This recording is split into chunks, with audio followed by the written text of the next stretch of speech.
This is Compound Insights, a podcast by CFA Society New York. I'm your host, Rob Rowan. Today we're taking a data-based look at the impact of diversity and inclusion initiatives with Paolo Gaudiano. Paolo is Executive Director of the Center for the Quantitative Studies of Diversity and Inclusion at the City College of New York and founder and CEO of Aleria and ARC, which help organizations plan, execute, and measure the impact of diversity and inclusion initiatives. You may also have read Paolo in his column on Forbes called The Complexity of Diversity.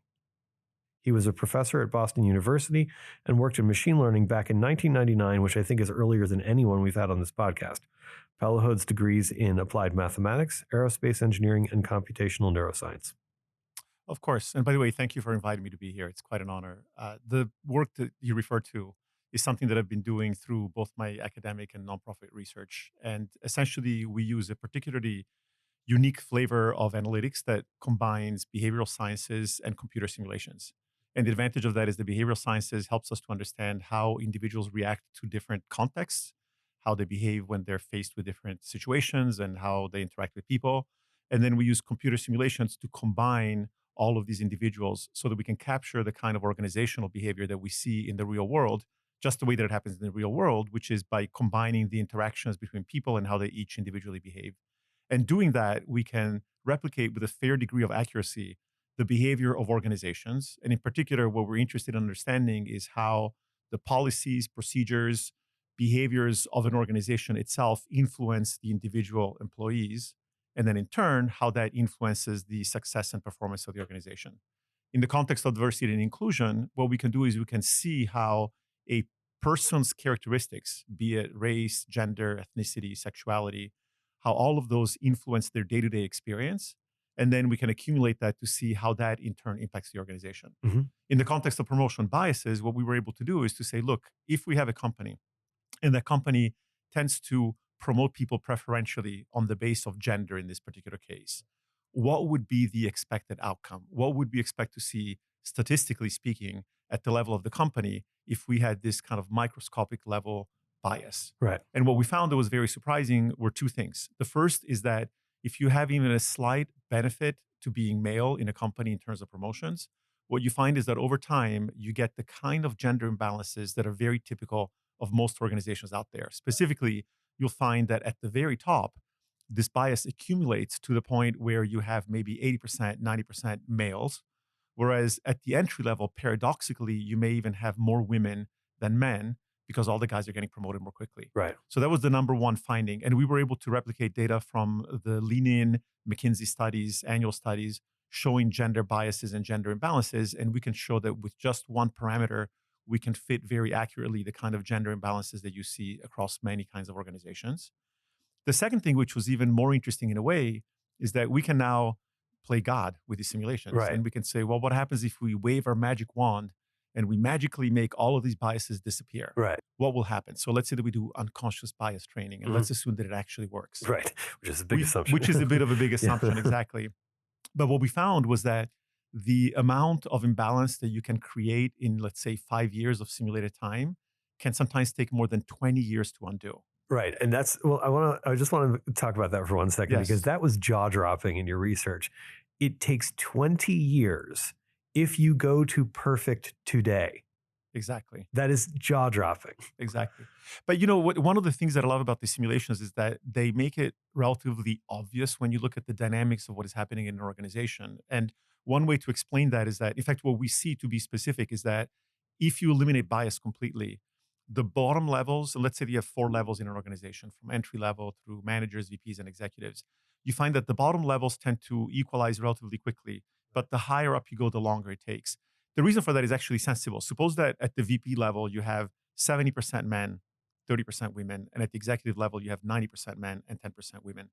Well, if you're promoting from VP to executive and you're doing that fairly, then it means that you're going to be promoting 7 guys for every 3 women that you promote, right? So, and then when you also take into account the fact that turnover and promotions tend to be on a longer scale the higher up you go, then those two things combine to give you this phenomenon where literally at the executive level, you can take 20 years, sometimes more, depending on the level of bias that you began with.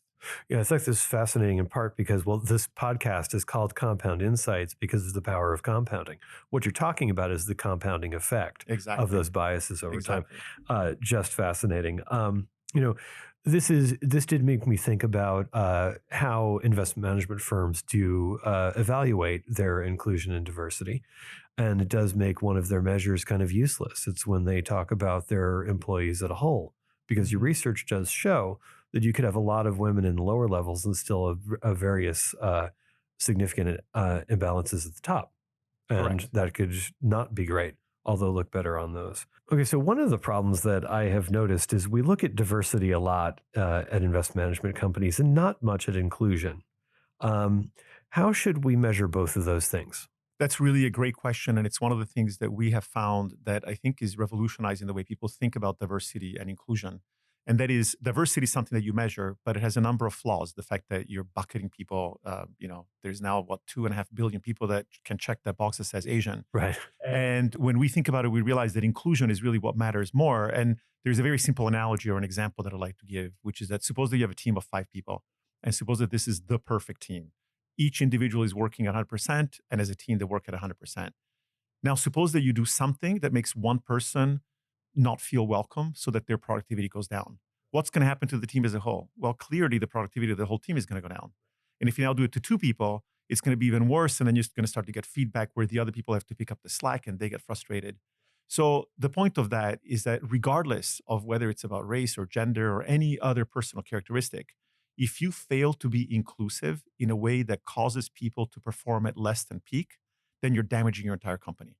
So my encouragement to people is to say, think about diversity, but also really think carefully about inclusion and make sure that you do whatever you can to remove any factors in your organization that are causing people to feel left out because they will be producing less and they will harm your company. Okay, so here's the magic question. Part of the reason we count diversity is because it's countable. Inclusion is harder to measure. How can you recommend to a middle manager to today begin to measure inclusion?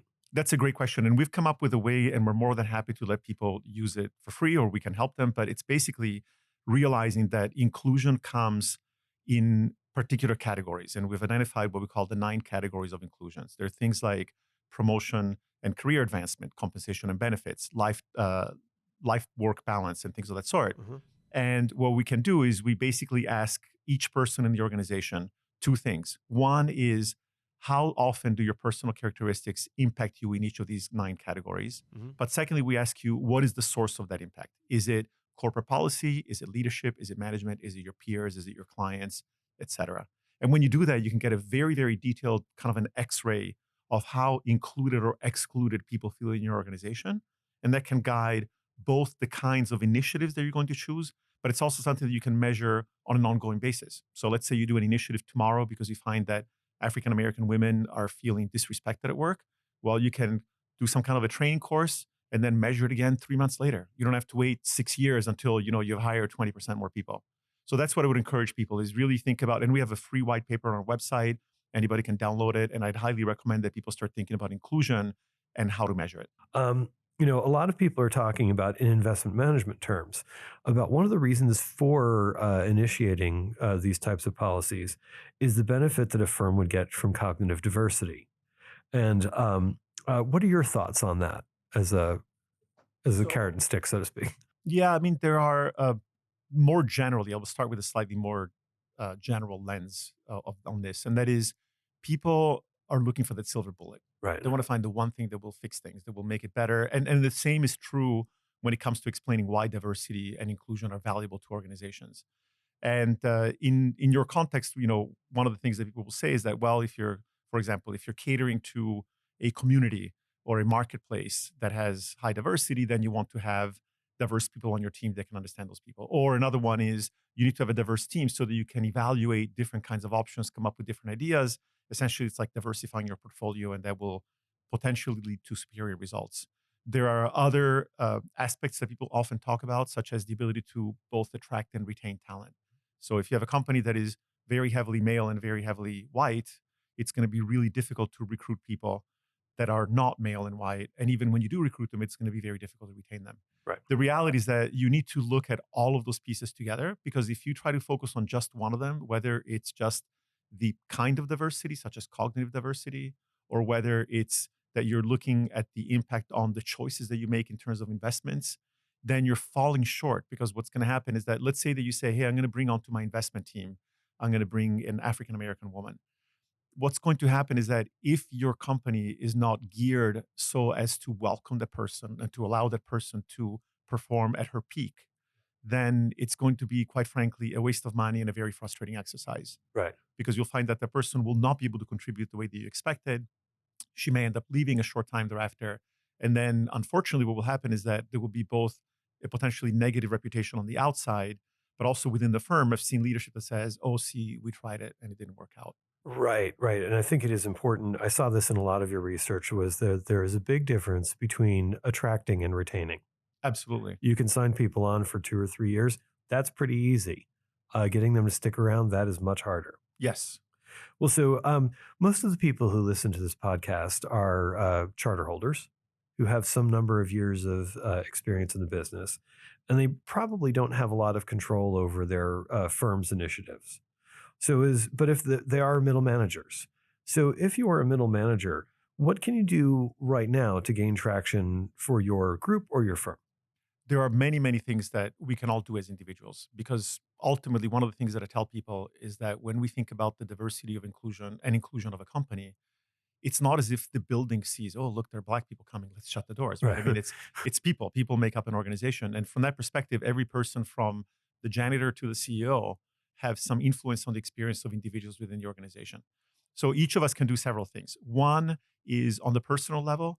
One of the biggest obstacles to be more inclusive is the level of discomfort with cultures and kinds of people that we don't know, that we're not familiar with. If you live in a city like New York, but this is true of almost every urban center in the United States, there will be opportunities for you to expose yourself to diversity. And that could mean go to a theater in an area that maybe is frequented by people of color. Like if you're in New York, go to the Apollo Theater. Reading books. The late Toni Morrison, a great loss to the literary world. She's written some phenomenal novels that, again, are eye openers. And there are many, many other writers, people of color, women that I would recommend people go to. But on the more tangible day to day work, a couple of things that I would recommend. One of them is, if you're managing people, be very mindful of how you allocate your time to the people that report to you, and also how you do performance reviews. There is a real tendency for us to spend more time with people that are like us, Right. and to feel more affinity with those people. And it's very easy to find yourself as a manager realizing, when you look at it closely, that maybe, hey, I spent a lot more time, or I gave a lot more assignments to this guy who went to the same school that I did and that who looks like me, right? And then the other thing is, look at even things like social media. If you have a Twitter profile, if you have a LinkedIn profile, I would encourage everybody to go look at their tweets and see when was the last time that they retweeted content from somebody who was not a white man. And Right. especially in finance, my wife, who is now a financial advisor, she's a CFP, not a CFA, but she spent many years working at the Financial Times and MarketWatch. And one of the complaints that she had was that the vast majority of sources that people would pitch to her were white men. Right. And she said, I know that there are women out there. I know there are women of color out there. And so just getting in the habit of identifying, recognizing, and amplifying the voices of those people through social media and within your company are all very, very simple things that we can do that can have a day to day impact. When I was prepping for this, I did that test for myself, and I did not score very well on it. I'm here to publicly admit. You're not alone. You're Yeah, not alone. I think a little bit about this. So some of the members know this, but I got my undergraduate degree in English and American literature. And I agree with you. Toni Morrison is an absolutely fantastic writer. And if anyone is looking for a really good book, Beloved, that she wrote, is Mhm. absolutely moving. Mhm. Wherever you are, whatever role you are, read it. It's fantastic. Yeah. And I have, because of this, my prep for this podcast, made a little change in my reading list also. So, That's great. so I think it's important to remember that most of us are not terribly conscious of a lot of these things, Yeah. and it takes a mighty undertaking to think about how your biases work. But I hope that people will look up your research And think about this because I think you have a fantastic track record in using some of the types of things that are people are looking now in science Well, thank you. and apply this beautifully. So thanks, Paolo. I'll leave it there and hopefully people look you up. Thank you. So thank you all for listening in to Compound Insights by CFA Society New York. You can find other episodes on the podcast app of your choice and our website, cfany.org. Our next episode will be on leadership issues. I hope you will listen in.